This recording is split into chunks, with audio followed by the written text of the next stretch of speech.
I've just finished up a call with a client where we were talking about what we want in an ideal world. I'd asked him the question, in an ideal world, what do you want to achieve? He said, I have a pretty clear picture of how my business will look. I have a pretty clear picture of how my life will be in an ideal world. Now that in itself is a major leap forward for most people, because most people will immediately question, how can I live in an ideal world? And of course that is your own useless thinking mind questioning your ability to live in your version of your ideal world. He went on though to say that whilst I have this clear picture, he said the real problem is actually doing what it takes to get there, isn't it? No.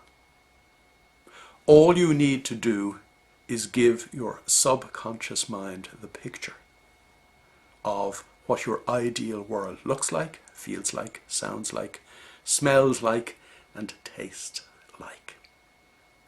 What you then need to do is ensure that daily you use your morning meditation to further refine your ability to point your attentional spotlight, as we talked about in the last video, onto the things that you need to focus on to get you to where you want to go. You don't need to think about what you need to do to get you where you want to go. Your subconscious mind already knows what you need to do.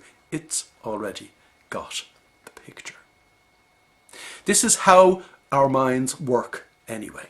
I've often told the story of my friend who was a dreadful public speaker, who on reflection told me that during his early years he had been subjected to what he thought was abuse when his uncle started falling around the place laughing at him as he sang his party piece. He subsequently burst into tears and ran out of the room, and in his adult life, because of the mechanical way the subconscious mind operates, he fights the urge to burst into tears and run out of the room every time he makes a presentation.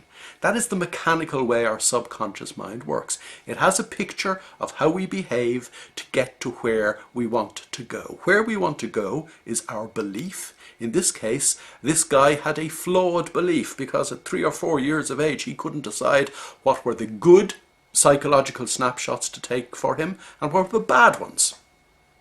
Giving yourself a picture of where you want to go is clearly you making a choice to give yourself a psychological snapshot of where you choose to go.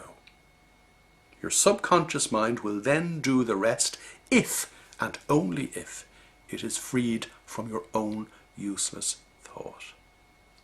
You free yourself from your own useless thought by developing your ability to point your attentional spotlight, your focus, in the direction of what is going on in the here and now. Your subconscious mind, having already got the picture, will inform you what you need to do in the here and now to get you to where you want to go. It is, as I've often said, a two-piece jigsaw. On the one hand, my clear mind developed through meditation. On the other hand, my picture of where I want to go, as another client of mine describes it, my magnetic north. Put the two of them together and you have purpose and focus, or, as I often call it, purposeful focus. How could anything so simple be so transformational? You go and find out.